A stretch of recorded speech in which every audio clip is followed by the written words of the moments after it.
Sometimes the best pieces that I make and have intention of selling eventually are the pieces I originally made for myself. And but honestly, I enjoy making them more than even owning them.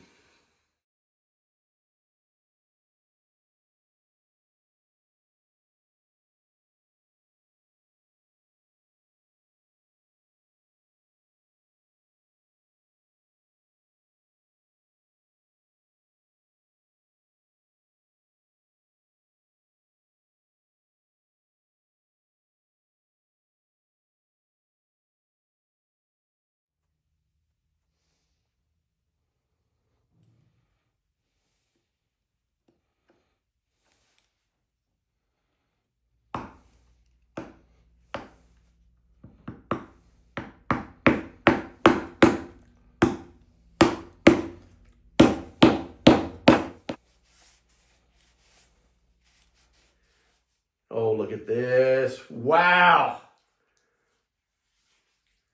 And this is good oil. It's orange oil, orange peel oil, and honey. Plus, it makes everything smell good, and it's the best lotion possible I could use for my hands right now after working with this wood. I'm going to cover every area. That walnut is going to tie in perfect with all these dark colors that's popping out. I wish you could smell this right now. Oh, wow. Now, obviously, we have another side to oil here. It is extremely sanded down. It takes more time to get it to the perfection of sanded smoothness than does anything, because it's hard rock maple is like working with a stone. I mean, it's extremely hard. It's a really, really heavy piece. And it's not going to get any lighter, because this is, again, I cut this out of a dead standing timber. All this comes from the property here. Just wipe some on this back side here. Now this is going to darken up even more in the next few hours, but not much. It's going to darken up some. But look at that. God's art. You say, Jeff, are you caressing? Yes, I am caressing the wood. And it is as smooth as glass, except for the wormholes, and even the ends are just beautiful, smooth.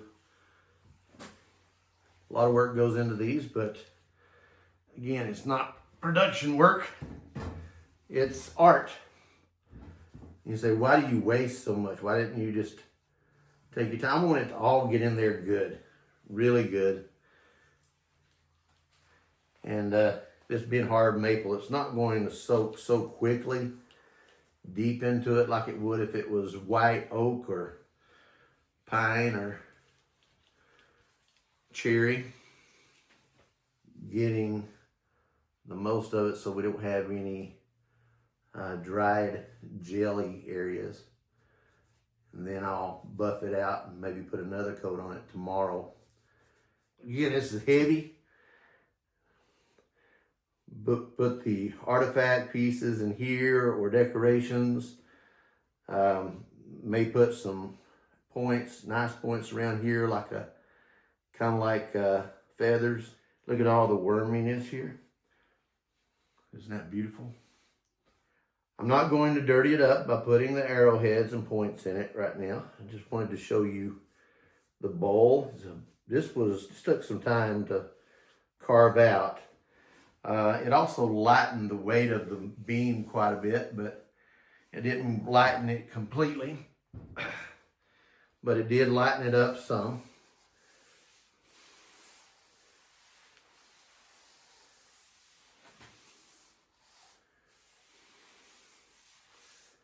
So And like I say, if somebody wanted to lay it like this, even though that face is there,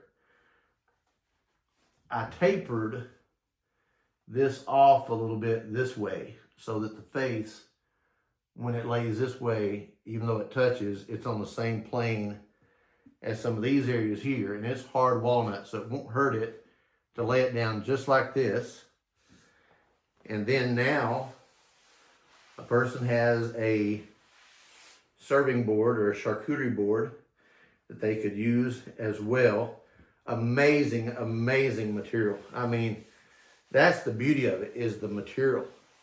This is rare. Very, very rare. This is a heavy piece. Almost twice as thick as a typical charcuterie board. This here is much, much thicker than that. This one you could hang on a wall. This one couldn't hang it on a wall. But you could see someone sitting this on a shelf like this here, or on a nice, beautiful coffee table in the middle of their cabin or their home, and it'd be a conversation piece. One of a kind. The infusion between woodworking and art starts with the wood. The spalting and the ambrosia and the worminess of where the wormholes are. This is not something you can buy in a store. Let me tell you that. It's just not there. Not there. I'm glad I love what I do. And we'll display this online soon. I might sell this, may not. Somebody says, hey, I've got to have it, I'll sell it to them. But if not, I know where this will be staying.